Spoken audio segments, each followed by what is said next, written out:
This is Wayne Williams with Grabanothergear Sessions Podcast from the archives, Trials in Telecom. I'm continuing on in the third in a series of 5 articles that I wrote, kind of my journal from the trials, post.com bust, as well as 9/11. Title, Being Right, but Not Dead Right.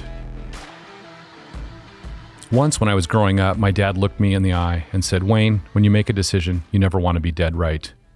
The meaning of this has become more and more clear to me as we've moved through this very difficult year.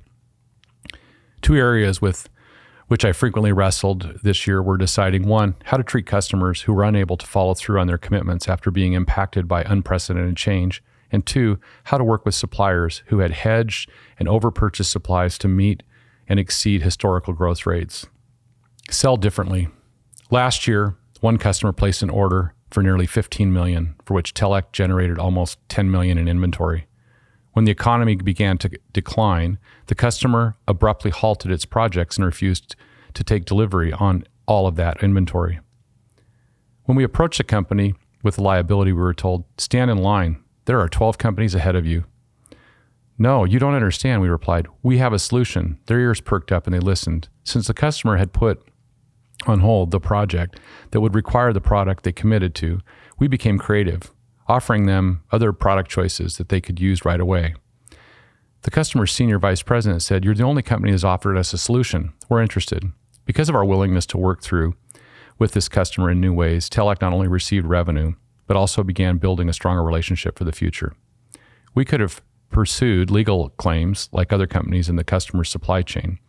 Maybe some, including our bank, would have advised us to do so. There were several decisions that might have been right. In the end, I chose to be right, but not dead right. Know your partners.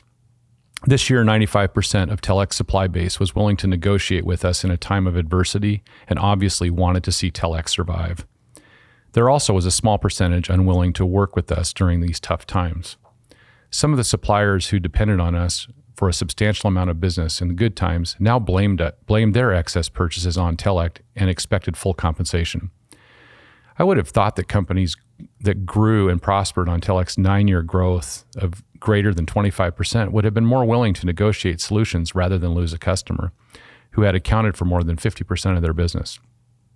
While the supplier's actions might be partly right, in the end, they will be left dead right with the customer that won't do business with them when good times return. I now realize that I must get to know my suppliers as well as I know my customers. I met with about 50 suppliers in June to explain the reality of the telecom situation and what to expect for the balance of the year. Those who spoke to me afterwards said they appreciated my candor, better knew where they stood, and that no customer had taken the time to let them know what was going on.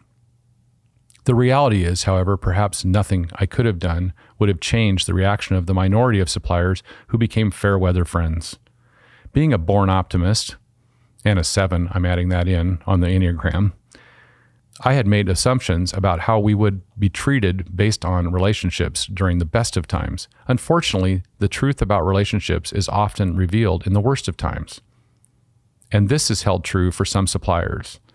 What I realize now is that I need to focus my relationships and resources on suppliers and vendors who are willing to work with us in the bad times.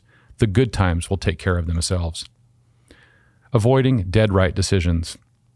Every day we face the choice between making right and dead right decisions. This year I've encountered more than my share. How does one attempt to avoid making dead right decisions? Value others and seek their counsel. While I'm a final decision maker, I don't have a lock on all perspectives. Being open and listening to others can be time-consuming, but not only does it provide more insight, it helps to ensure buy-in once a decision is made. Often dead right decisions are the ones that are the easiest to reach.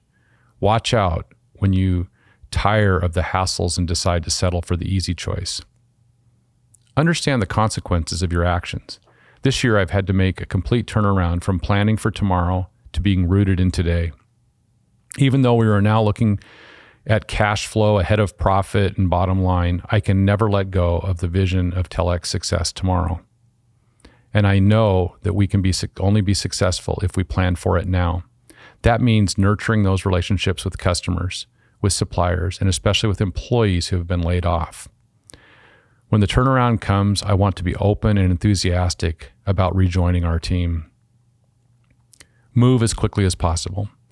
While haste may make waste in some areas, and it may be like trying to turn a battleship on a dime, moving quickly once a decision is made is key to success. Waiting and hoping that things will change will allow the situation to continue. Creates uncertainty and even chaos. No forward movement is made while you are standing around perfecting every aspect of a plan.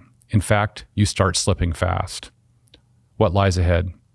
In Telex's case, only the future will tell whether we've been making the right decisions and right choices. And while I'm hopeful that better days await in 2002, the difficulty which we arrived at decision during 2001 ensured that we will not be dead right. As painful as this year's been, experiencing the economic downturn and the telecom tumble has allowed all of us to make decisions and choices that in the end will make us a better company. Wayne Williams in Series 3 from the archives of Grabanothergear Sessions. Thank you for listening to the Grabanothergear Sessions. Join me next session for more stories and experiences that may help you overcome your next challenge.